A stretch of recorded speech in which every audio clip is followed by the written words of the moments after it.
Territory is definitely not a wildlife film, and I never really intended to be, and it's not an animal rights kind of film either. I'm not saying, oh, protect the monkeys. I think the monkeys for me are a way of getting the audience to look at themselves, or getting people to look at their own behaviour as humans, what we all do, and trying to think about it from a different perspective. I think I also really wanted the images to be, I wasn't really thinking about defining it as either a documentary or a fiction, but I wanted the images to be very, very simple.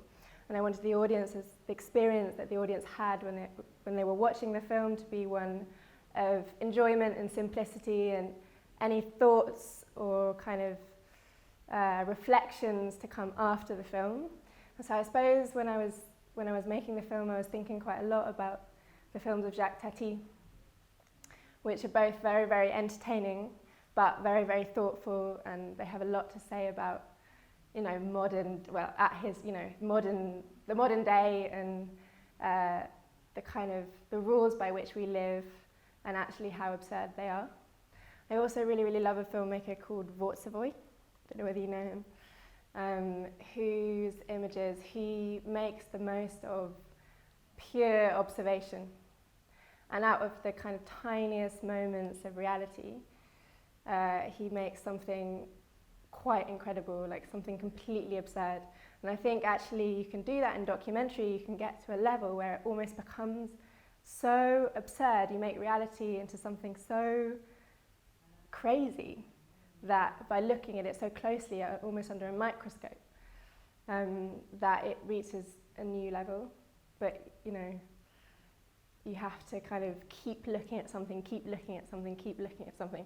And that's what I was doing with this film. I just kept on looking at the same thing until I could find some kind of sort of higher level of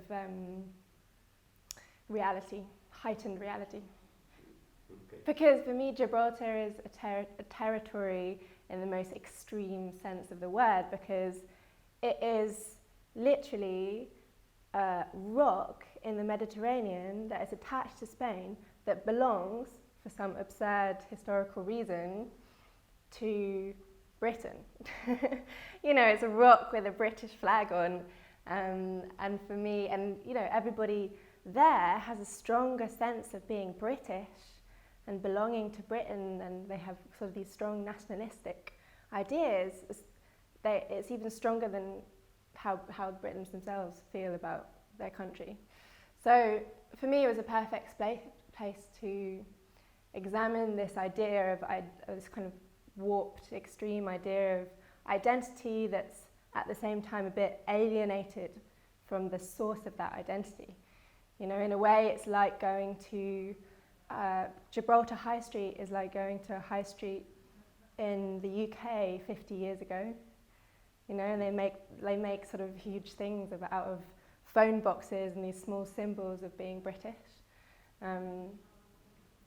It's one of the most nationalistic, like overtly nationalistic places that I've been to. There's a scene in the film which there's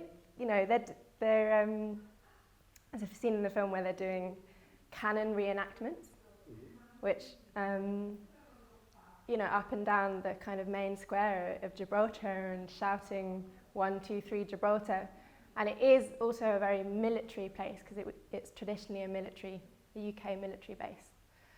And for me, this mix of military and nationalism and monkeys who are completely anarchic was just something that it seemed to me like a microcosm where you could explore these things in quite an entertaining way.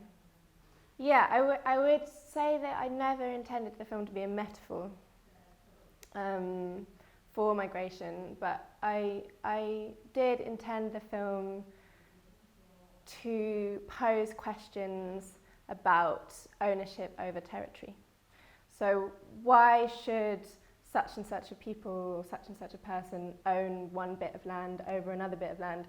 And by entering into the heads of the monkeys, who actually have no respect for these artificial lines drawn in the sand, made by humans, that for me was a way of asking these wider questions that actually are the biggest questions of our time.